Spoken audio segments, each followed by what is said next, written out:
I still remember the moment I received her message. I was sitting in the barracks, polishing my boots, mentally replaying the vows I had written just the night before. The wedding was a week away. Everything was finally coming together. The venue, the guests, the decorations. And I was excited, truly excited, to marry the woman I thought I'd spend the rest of my life with. Then my phone buzzed. A simple text. From the woman who had promised to love every part of me. It read, "Please don't wear your uniform to our wedding. Don't embarrass me." My hands froze. For a full minute, I just stared at the screen. I read it again, hoping I misunderstood. I hadn't. Every word was clear, cold, calculated, and it shattered something inside me. I wore that uniform not just with pride, but with purpose. It represented the sacrifices, the discipline, the brotherhood, and the years I'd given to serve something greater than myself. I'd missed birthdays, funerals, holidays, and nights of peaceful sleep. I'd held dying brothers in my arms, carried weight heavier than most could imagine, physically and emotionally. And here she was, telling me that the very thing I valued most about myself was suddenly a source of shame in her eyes. Embarrassment? That word alone echoed louder than any explosion I'd heard on deployment. She wasn't just asking me to change clothes. She was asking me to hide a part of myself. To trade in honor for her comfort. To blend in for the sake of appearances. I didn't respond right away. I couldn't. I needed time, not just to think, but to breathe through the growing fire in my chest. Memories flooded back. Our early dates where she'd bragged to her friends about dating a soldier. The way she once said she felt safe with me. How she used to wear my dog tags and post pictures online with captions like, "My hero." Was it all just an act? Or had she changed somewhere along the way, deciding that medals and stripes didn't fit the aesthetic of the Instagram wedding she'd planned? I stared at that message for what felt like hours before finally typing a reply. But I didn't hit send. Not yet. Instead, I decided I'd give her exactly what she wanted. And something she'd never expect. In the days that followed, I kept my cool. I didn't argue, didn't confront her, didn't even bring up the message. I went along with the final wedding preparations, smiling when needed, holding her hand at tastings, and letting her gush about flower arrangements I couldn't care less about. But something inside me had shifted, something cold, steady, and final. I realized that this wedding was no longer about love or commitment. It had become a performance. A show to impress her college friends, influencers, and her curated online following. I was no longer the man she loved. I was a prop she wanted to disguise. She wanted me there, but only if I blended in, silenced, edited, and cleaned up to match her vision. But I had no intention of being anyone's accessory.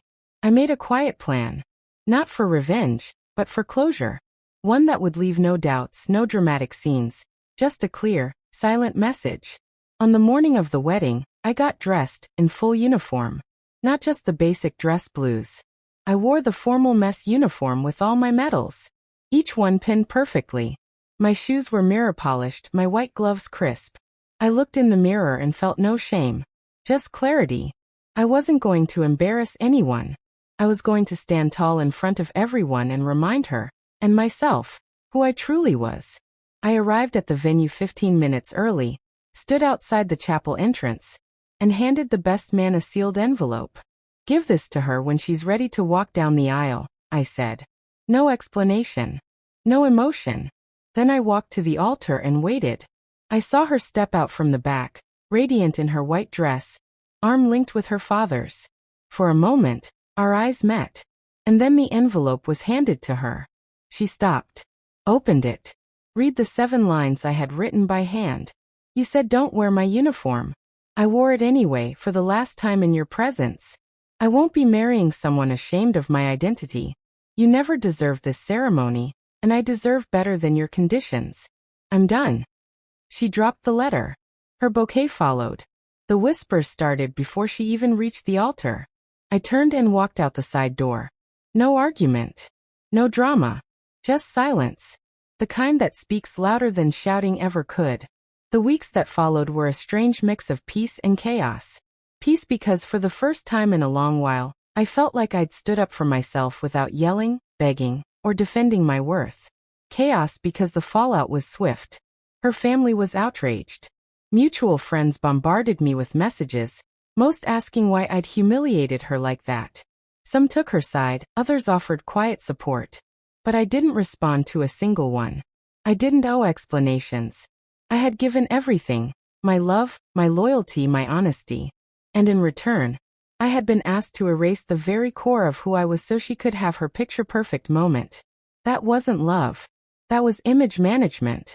And if she couldn't stand beside me in uniform, she wouldn't stand beside me at all. A few weeks later, she showed up at my apartment.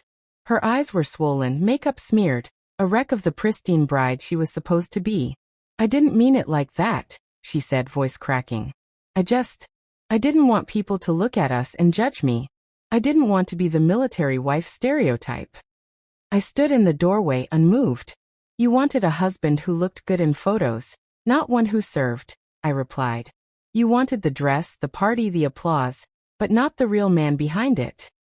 She begged, cried, said she was sorry, that she'd made a mistake, that she'd wear my dog tags if I asked her to.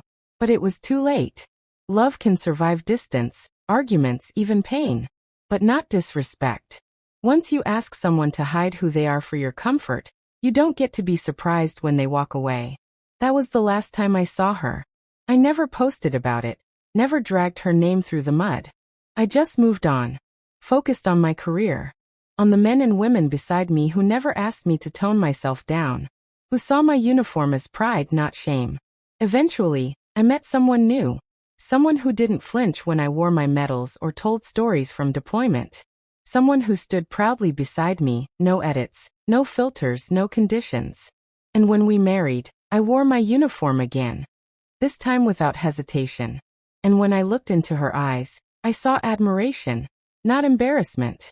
That moment reminded me, real love doesn't ask you to shrink. It stands beside you, exactly as you are.